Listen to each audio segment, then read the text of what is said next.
Hello, everyone, and welcome to a presentation on guidelines for safety in the gastrointestinal endoscopy unit, sponsored by the American Society for Gastrointestinal Endoscopy. My name is Eden Essex, and I will be your moderator for today's call. The presenters for today's call are Dr. Audrey Calderwood and Frank Chapman. Dr. Audrey Calderwood is an assistant professor of medicine at Boston Medical Center. In addition to patient care, she runs a clinical research program focused on health services research. Her passion is to align resource utilization with risk to minimize overuse of unnecessary testing. She is the recipient of an NIH Career Development Award. She's been a member of the ASG Quality Assurance and Endoscopy Committee since 2012 and co-directs the Improving Quality and Safety in Your Endoscopy Unit course. Together with Frank Chapman, she co-chaired the Guidelines for Safety in the Gastrointestinal Endoscopy Unit Task Force.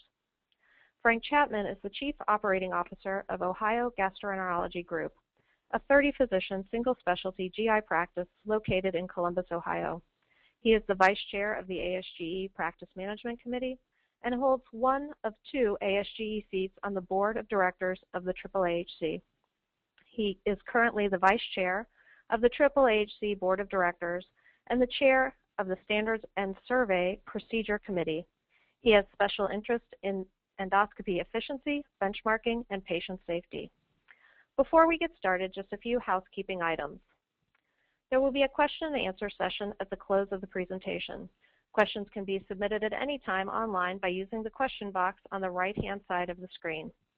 If you do not see the question box, please click the white arrow in the orange box located on the right side of your screen.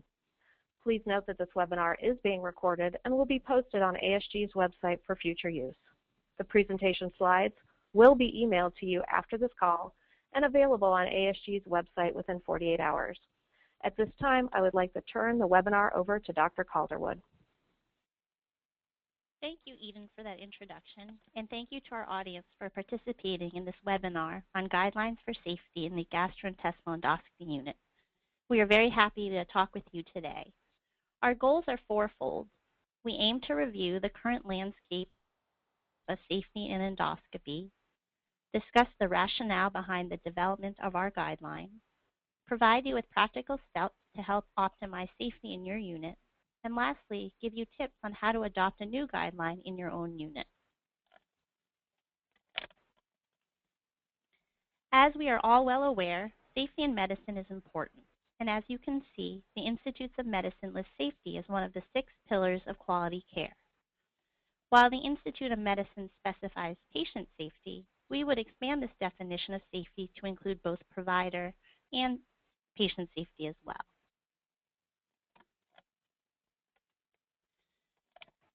More simply, we can also think of quality in terms of 3 major components: service, outcomes, and safety. Now, turning our attention more specifically to endoscopy, the risk of transmission of healthcare-associated infections during the performance of endoscopic procedures is very low. Yet, despite this low risk of infections from endoscopic procedures, outbreaks of certain healthcare-associated organisms, such as Clostridium difficile and methicillin-resistant Staph aureus, have brought healthcare-associated infections to the attention of many stakeholders, including hospital administrators and the public. In addition, several highly publicized cases of hepatitis C infection in the outpatient endoscopy setting have heightened interest in ensuring safety in outpatient endoscopy, particularly in ambulatory care centers and office-based procedures. Now, it's important to note here that these hepatitis C outbreaks were attributed to improper injection techniques at 2 facilities owned by a single physician, and in other cases to improper irrigation valves on the endoscopes themselves and or failure to change the irrigation tubing between cases. This occurred at the Veterans Affairs in 2 different states. Now, another large impetus to the development of our guideline were changes to the Center for Medicare and Medicaid Services conditions for coverage that went into effect in 2009. This new rule basically eliminated the distinction between a sterile surgical operating room and a non-sterile procedure room. And as a result of this, endoscopy units are now held to the same standards as sterile operating rooms.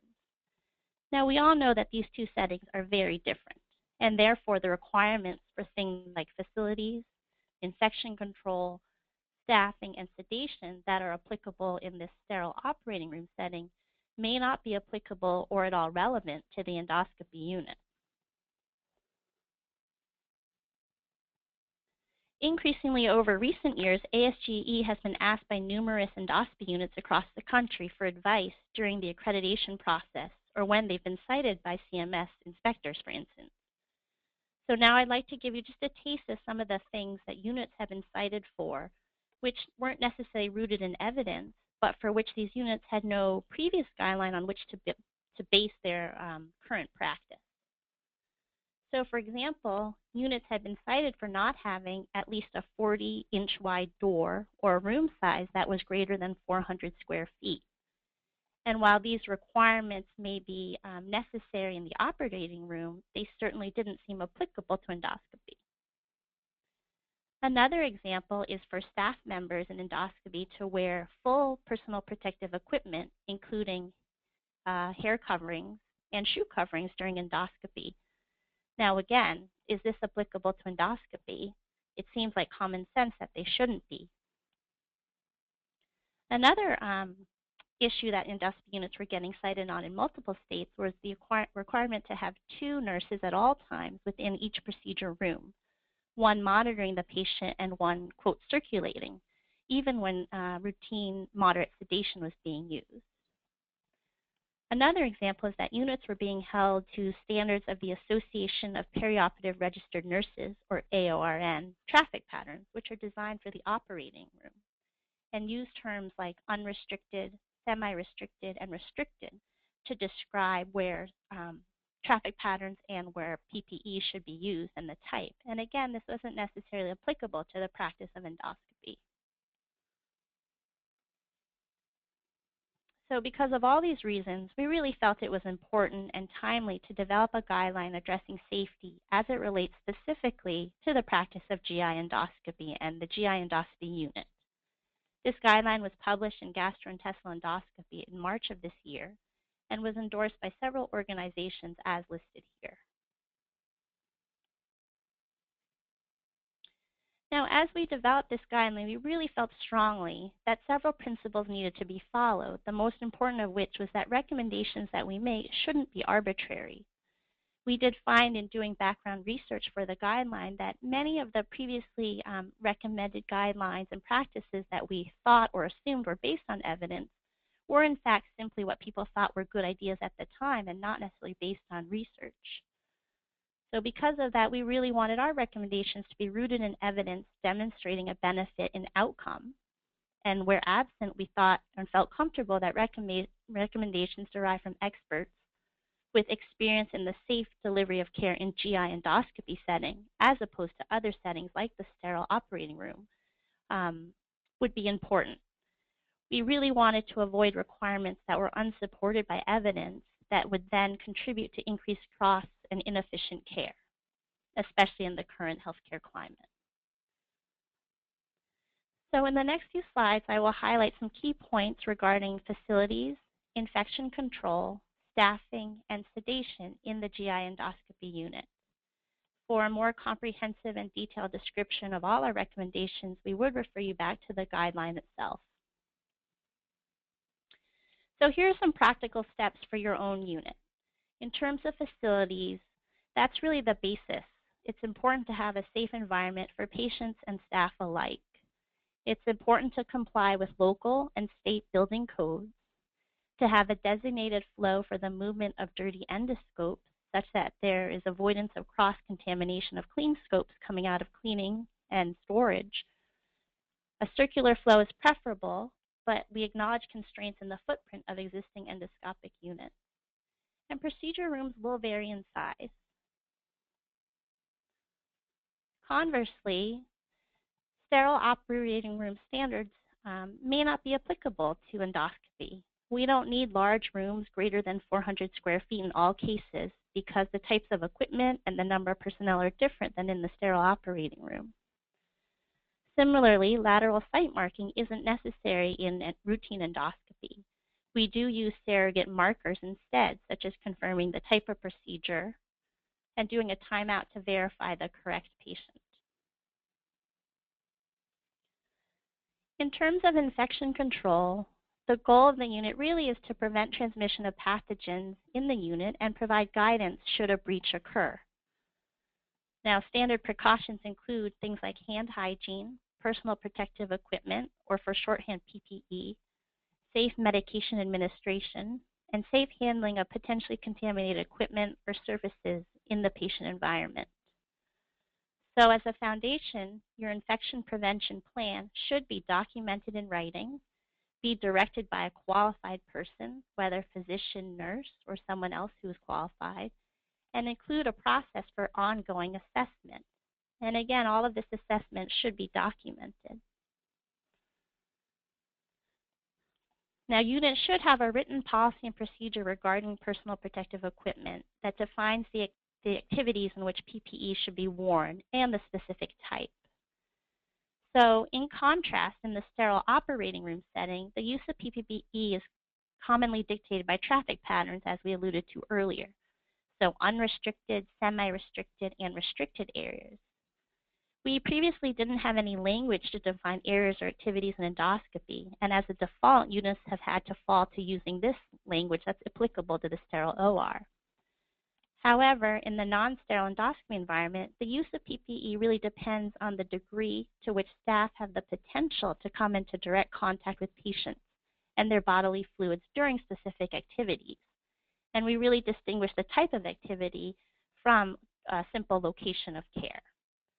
So you can break down these activities into two categories as seen here. Low risk would be something like the waiting room, or for example, personnel entering a procedure area for a brief period of time. So for instance, to deliver a piece of equipment that wasn't in the room. This type of activity is such that the person is not directly involved in patient care. And so for these low-risk activities, no PPE is required. In contrast, high-risk activity could be defined as any personnel working in direct contact with a contaminated scope, device, or bodily fluid, or personnel in direct patient care with the potential to become contaminated. So for these high-risk activities, we recommend gloves, gowns. The use of face shields really is dictated by OSHA and state-mandated recommendations. Another important cornerstone of infection control is safe medication administration.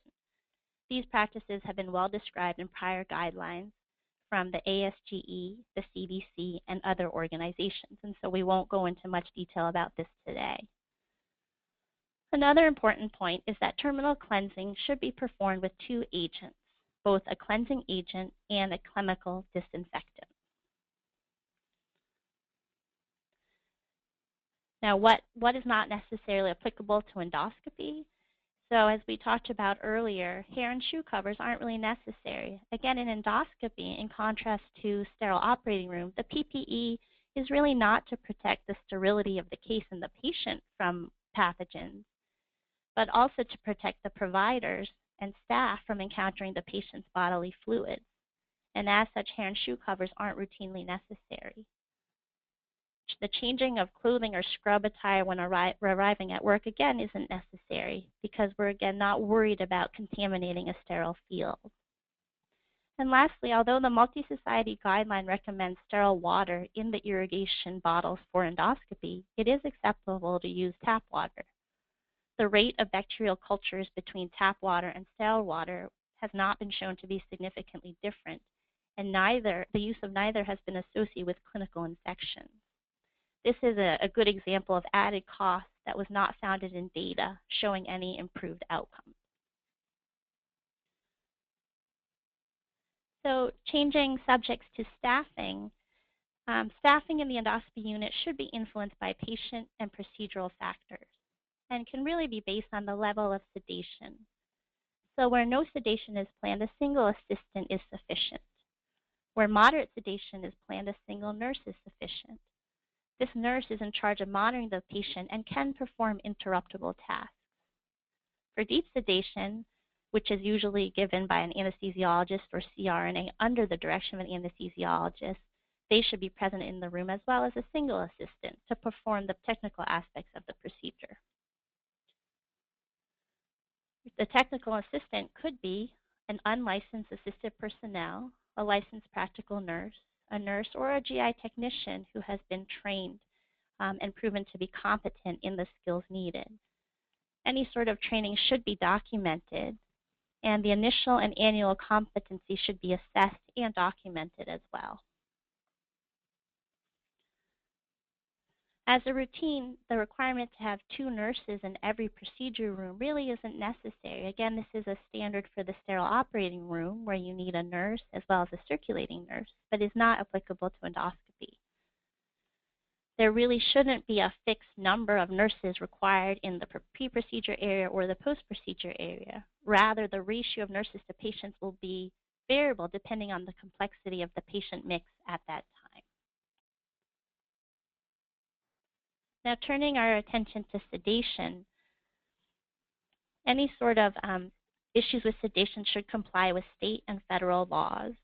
A unit should establish set discharge criteria, and there should be a transfer agreement between the unit and a local hospital for any complications or upgrade in care that's required.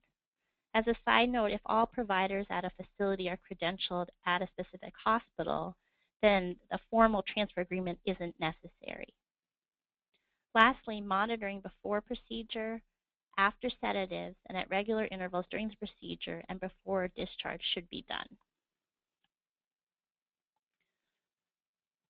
Now, there really isn't any data to support the routine use of capnography when moderate sedation is the target. We do have some data on when deep sedation is the target. It's been shown that capnography can reduce the incidence of hypoxemia and apnea, but other endpoints such as its effect on bradycardia and hypotension is unknown. However, there is a trend in endoscopy to use capnography with deep sedation.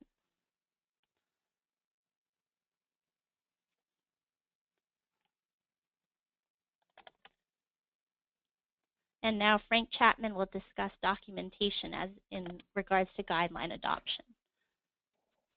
Thank you, Audrey. I appreciate that. That first part was just fantastic. Thank you.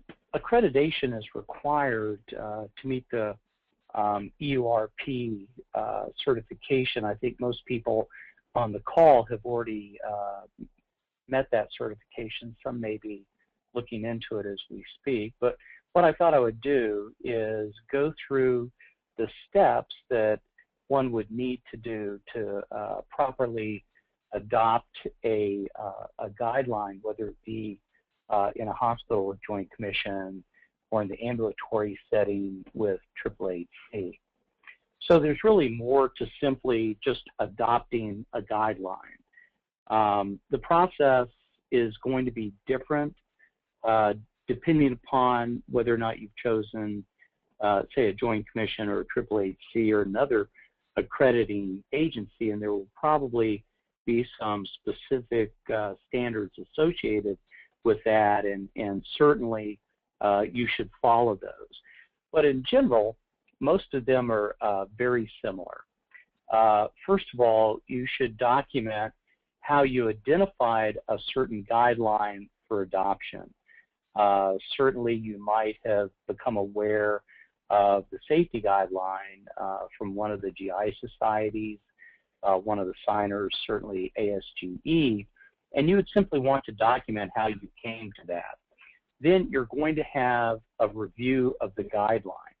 Now, the way that you go about doing this is really no different for the safety guidelines that we're talking about today as opposed to, say, CDC hand hygiene guidelines. Someone has to review it, and the first thing you should probably talk about in the documentation is how it applies to, your specific unit. The second thing is how it applies to the things that you do within the unit, and then does it replace a current guideline, or is it in addition to guidelines that you've already adopted? And the final thing you'd want to do in this step is simply mention the criteria that you used to go ahead and adopt the guideline or potentially reject the guideline.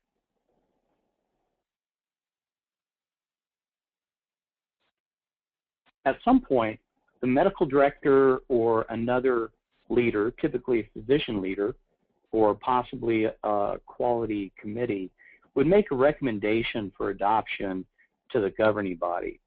This is normally done at a routine meeting of the governing body or a meeting of the quality committee with members of the governing body.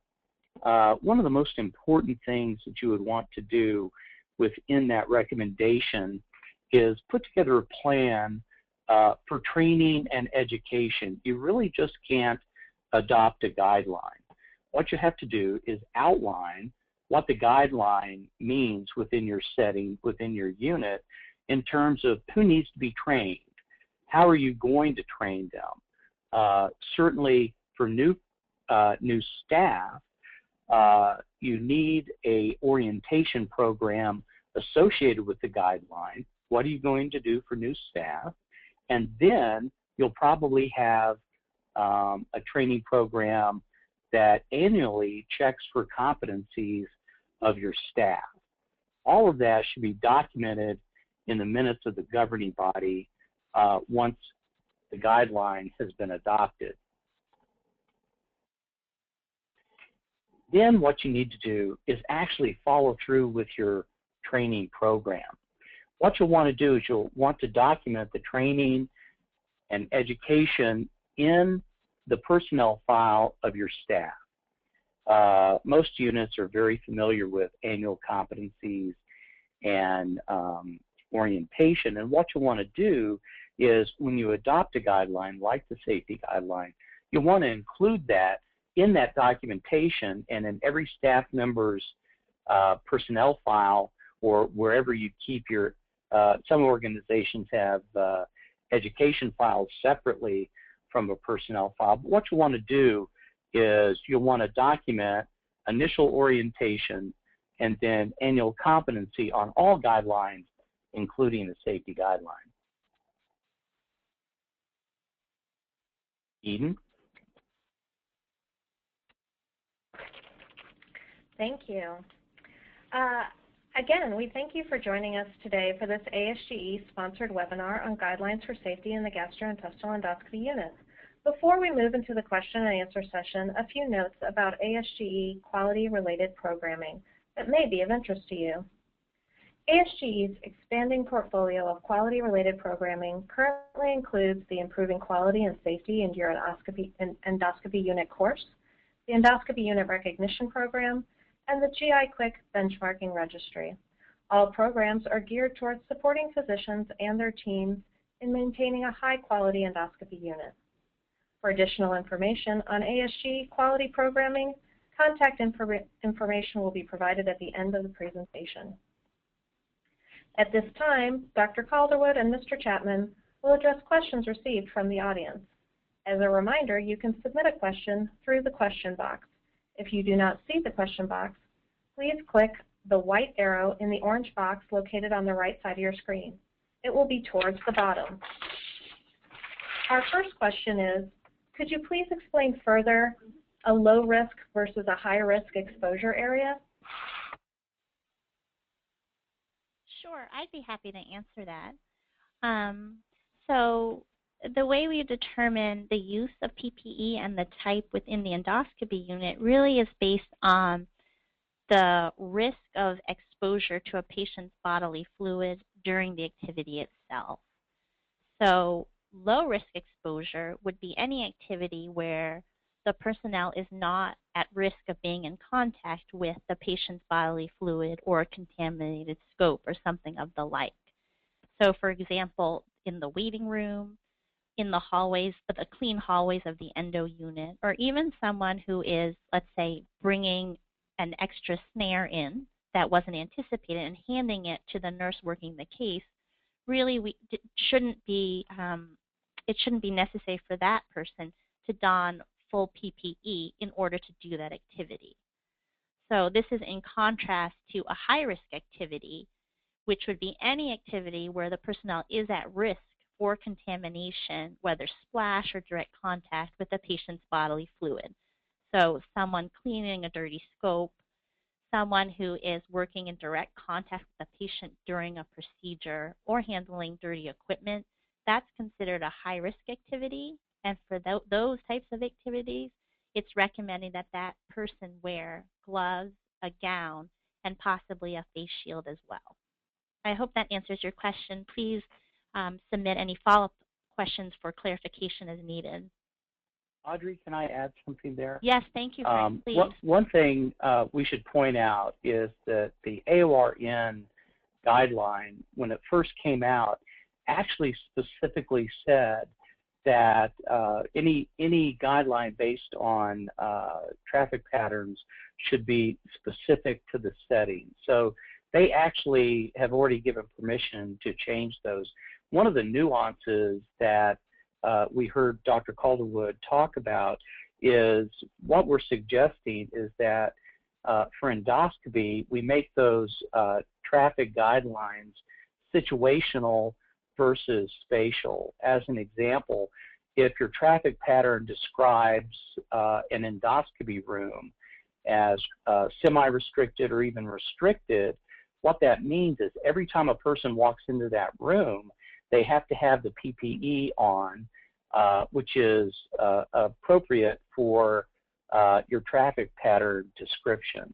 However, there's a dramatic difference in the non-sterile environment, say in a room between cases versus while a case is going on. So as Dr. Calderwood just mentioned, if somebody is going into an endoscopy room, say even between procedures, there's a totally different level of risk. It's a situational risk versus a person that is in the room while an active procedure is ongoing.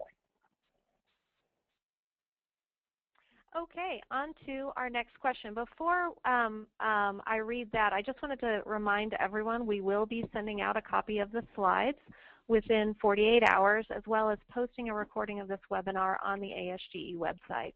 Our next question is, how do you recommend ASA physical status to be taught?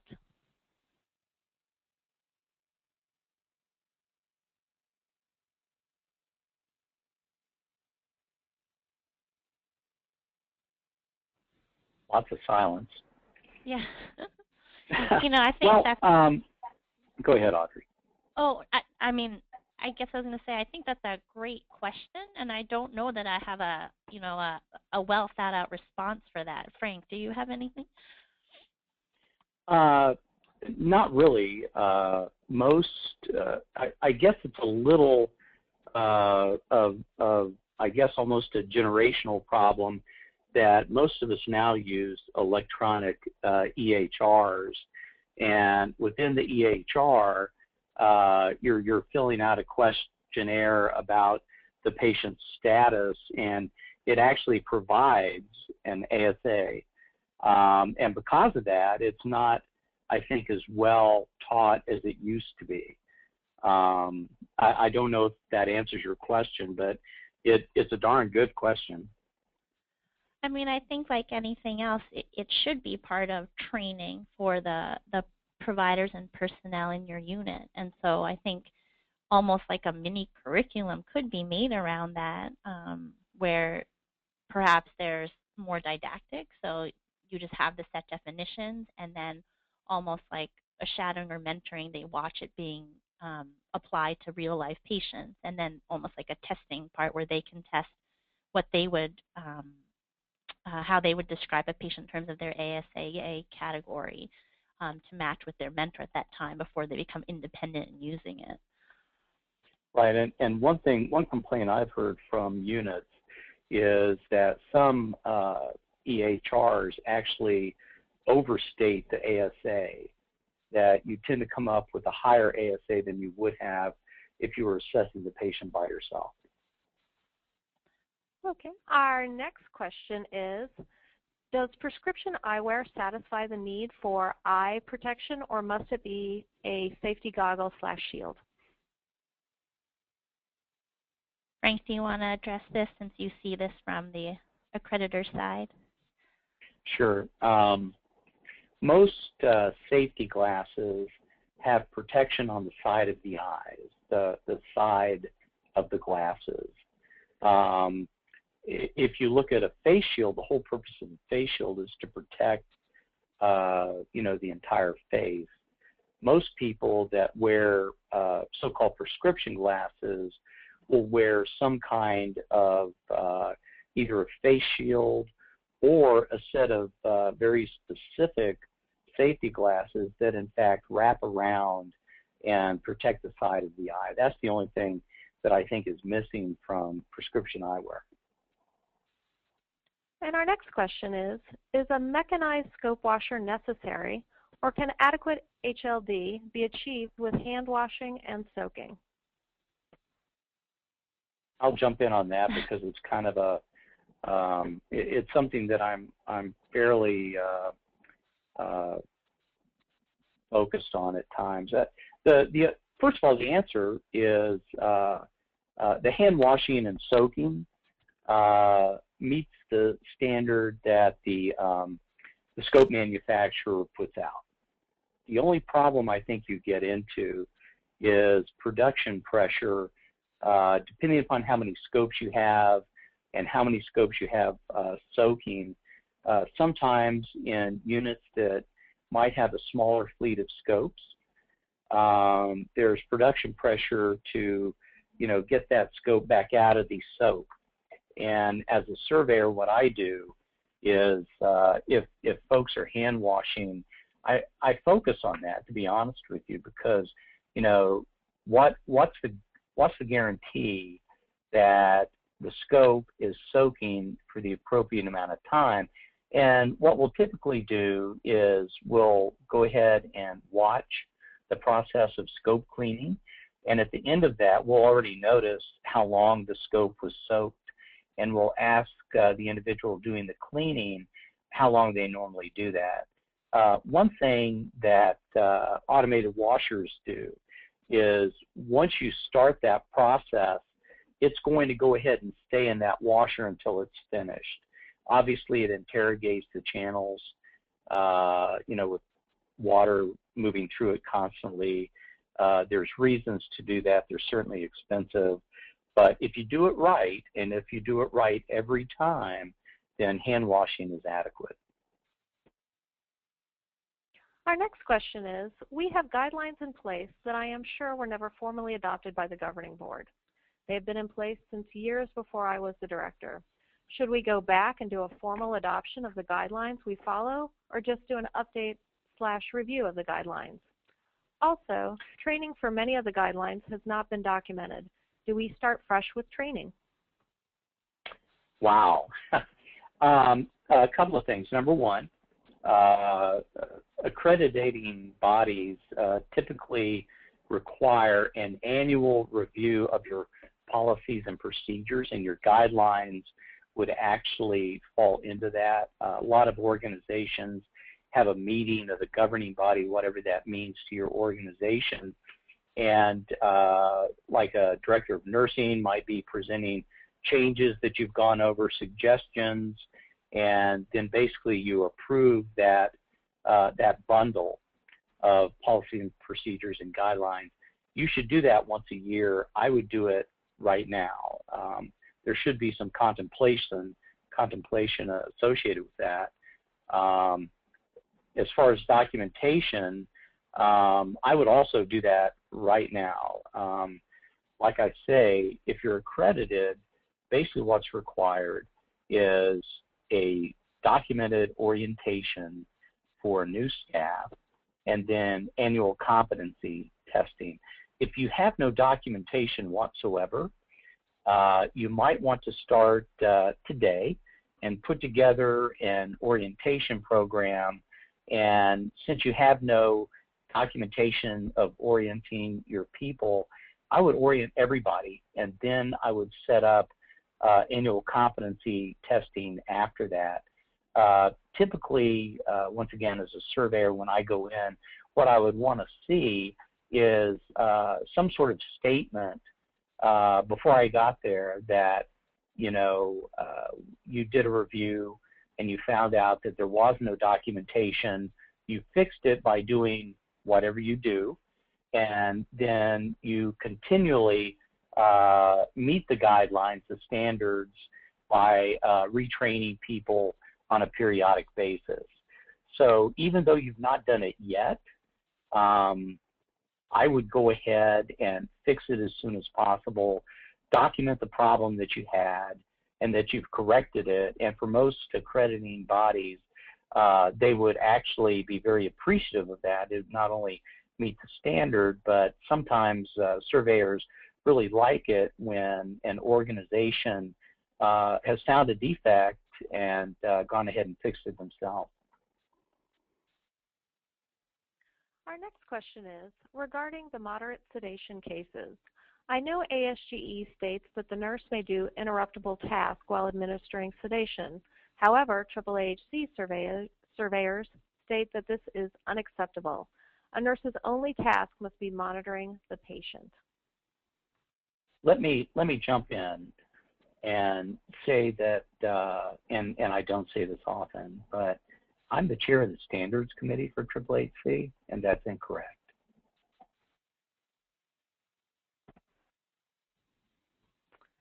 Our next question is, please address changing irrigation tubing between every patient.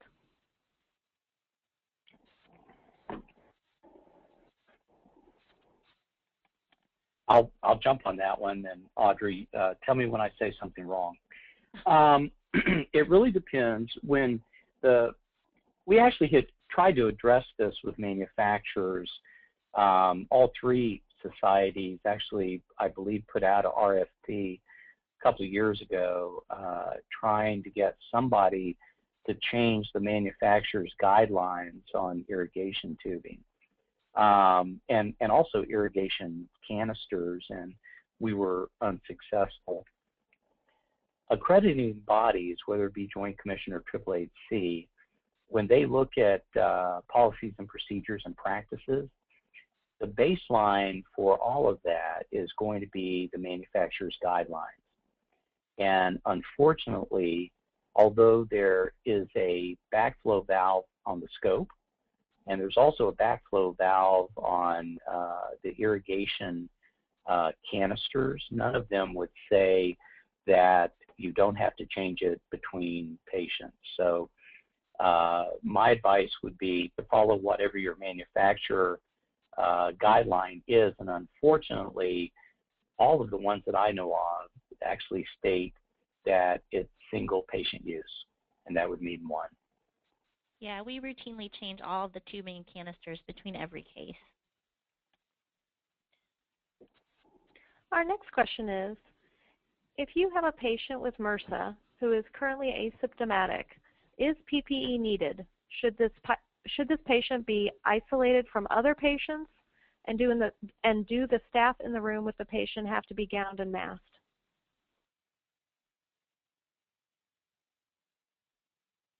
I think that's a very relevant question, especially as increasingly a lot of people coming in from outpatient routine procedures are carriers of MRSA, and as healthcare workers, we probably all are too.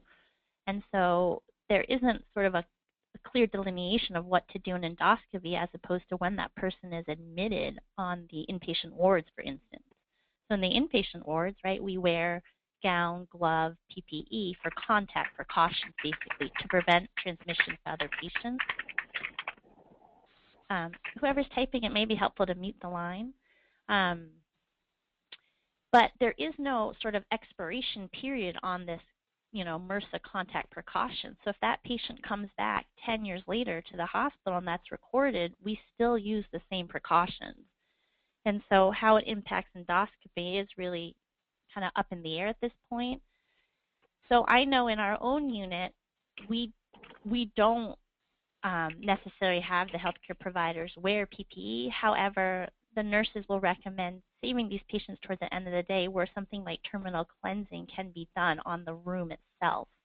Now, Frank, I don't know how accrediting bodies like AAAHC view this, or if there are set recommendations for this type of issue. There's not really a set standard associated with, say, MRSA, there are isolation standards, and you would really need to go ahead. The physician would typically make a call on whether or not the patient needs to be done in isolation or not. So we do have a correction has come in for the question before about a HHC surveyor had stated that it was unacceptable to do the interruptible tasks. It was actually a CMS surveyor. Would you like to address that, Frank? Would that change what you said before? It was the CMS surveyor that needed a circulator. Yeah, the thing about it, and one thing that ASGE does all the time, is we ask that whenever you have issues like this in a survey and you question them, to go ahead and send that in to ASGE, and we will look at it for you. Now, part of the problem that we have is we typically would need to see there's something that you do with CMS findings. It's called the plan of correction. And what that does is it outlines the findings and then what you're going to do about it. The problem is that many state surveyors and CMS surveyors really don't know the standards very well. And what they do in the place of the standards, they put their own opinion. There's something that I would encourage everybody to look at, and that is something put out by CMS called the State Operations Manual. You can Google it. You can Google CMS SOM. And what that is Appendix A are the actual real life standards for hospitals, every one of them. And it also gives you an example of how the surveyor should look at that. Appendix L, so you have Appendix A for hospitals. Appendix L is for ambulatory surgery centers. And it has every CMS standard and also how surveyors are supposed to look at those standards. There is no standard at all that specifies the number of RNs that you have to have in a room or what they do. What it says, the actual CMS standard, what it says is you must adopt nationally accepted guidelines. And what I would suggest is you adopt the ASGE minimum staffing guideline and the ASGE safety guideline that we're talking today. One of the best things you can do whenever someone tells you something like that, say, let's sit down and look at the standard. Show me the standard. Because the problem is there is no standard for that, and that surveyor was overreaching. And I think what happened in the past, before the safety guide and other guidelines from the ASG, is that a unit had to adopt a guideline. This one didn't exist, the one we're talking about now. So if you adopted staffing guidelines from SGNA or ARN or other organizations, that might have been what was specified. And so if you were following those guidelines for the other aspects of the unit, then you had to follow it also for staffing.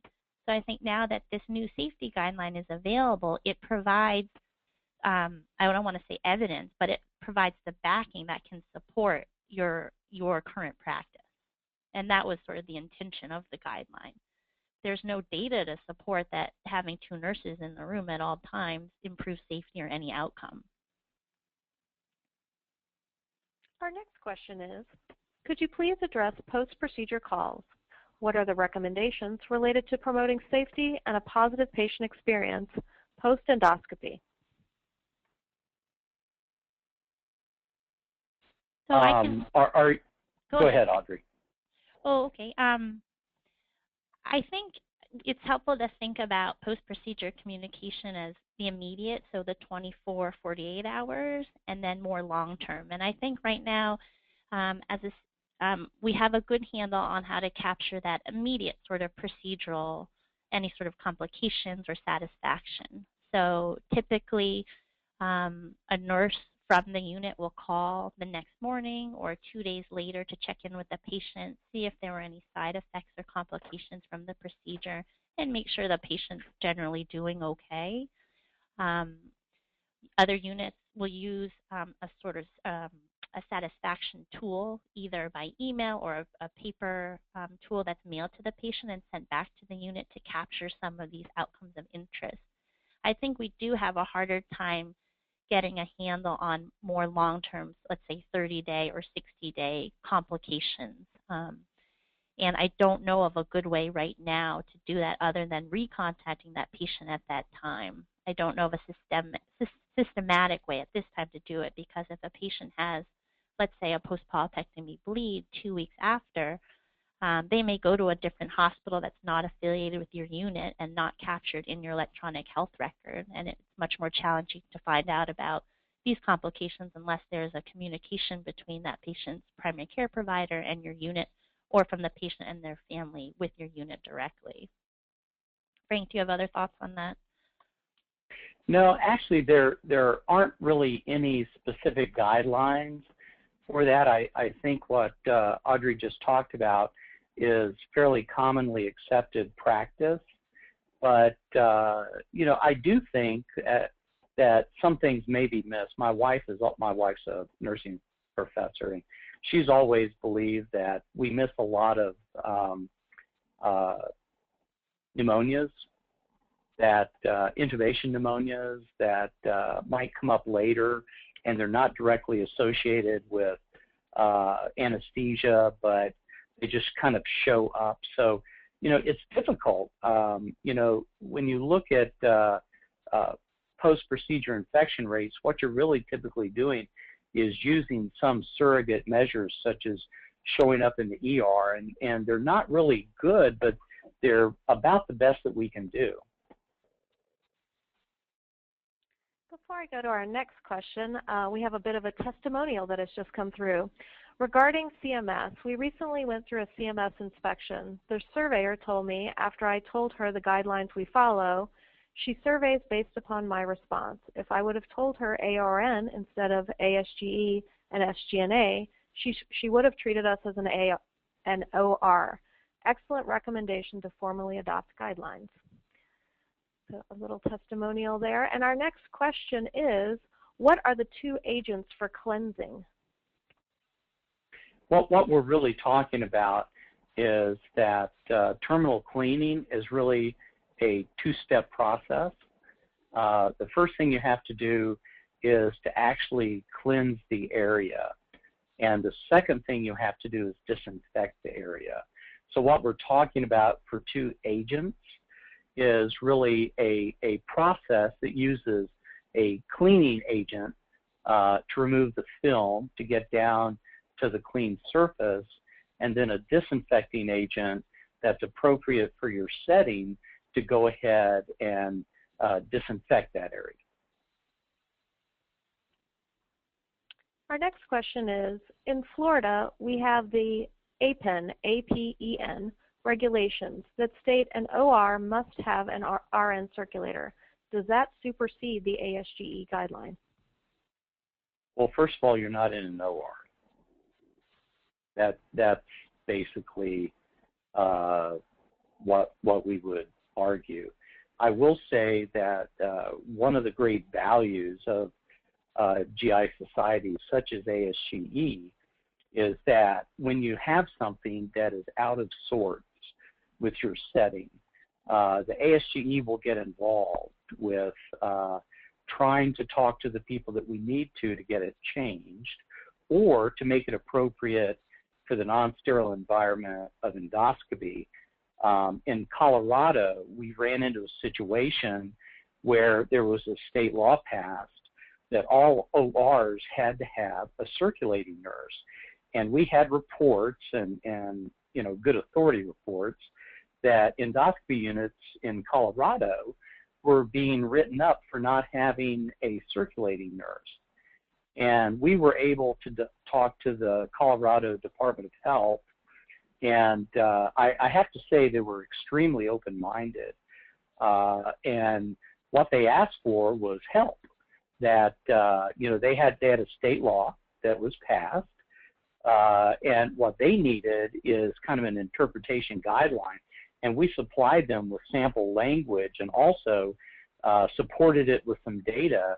And now if you're in Colorado and you're inspected, nobody hopefully is going to get written up for not having a circulating nurse. So state law still applies, but it may be that we can get the state GI Society and other GI professional societies like ASGE and try and address that. And we have a bit of a follow-up to that. Our HHC surveyor cited us on having an LPN with the CRNA and physician in the room and said we had to have an RN. Wow, I apologize for that. If you could contact Eden, do we have contact information there for follow-up? Yeah, we can move on to that last slide and post the contact information now, so people can write that down. Yeah, we still have a couple of minutes to answer questions, and that's really kind of the valuable part. But if you could send me some more information about that, I'll certainly want to look into that. There's no actual requirement, once again, unless it is a state requirement that you have an RN in the room. There's no requirement as long as the LPN is not doing something out of her scope of practice. There was a question the other day on a webinar that I was on, in terms of can an LPN take ACLS? And the answer is yes, but she may not be able to push some of the drugs. So it depends on what the LPN was doing. If she was doing something outside of her scope, that could have been the issue. Our next question is, what is your opinion on testing scopes for bioburden using 3M or similar product in the market? Would you recommend it? I tell you a QI study that I did, and that was we used something that I have no association with this product. It's just something called channel check, which is a indicator that you pour sterile water in, it identifies the presence of biofilm. And we actually did a QI study that looked at brushing, the initial brushing, and we found that in using that, we decided to go to double the number of brushings that you would do prior to putting it in to an automated washer that we use, simply because there's still biofilm there. Those types of indicators, what I would do is use them periodically to test the thoroughness of your cleaning process. I would not use it every scope every day. It's simply, I don't think it, unless you have a problem with your washing process, I don't think it's justified. And this will be our last question before we wrap up the call today. When you are talking about governing board, are you talking about a hospital governing board, or do we need a governing board for our GI unit to include our medical director and manager? Every organization, including hospitals, will basically have policies, procedures, and bylaws that will state who has the authority over an endoscopy unit to accept guidelines, set policies and procedures, things like that. Typically, you might have a department and a GI department with a medical director, and in hospitals, sometimes that's the governing board. It would depend on your bylaws. I want to thank you for joining us today. We hope this information is useful to you and your practice. If you have any additional questions, please contact ASG's quality staff via the contact information on the screen. Following today's webinar, you will receive a survey. Please take a brief moment to complete it. Your input will help us improve future webinars. This concludes our webinar. Please stay tuned for future educational opportunities from ASGE. Have a good day.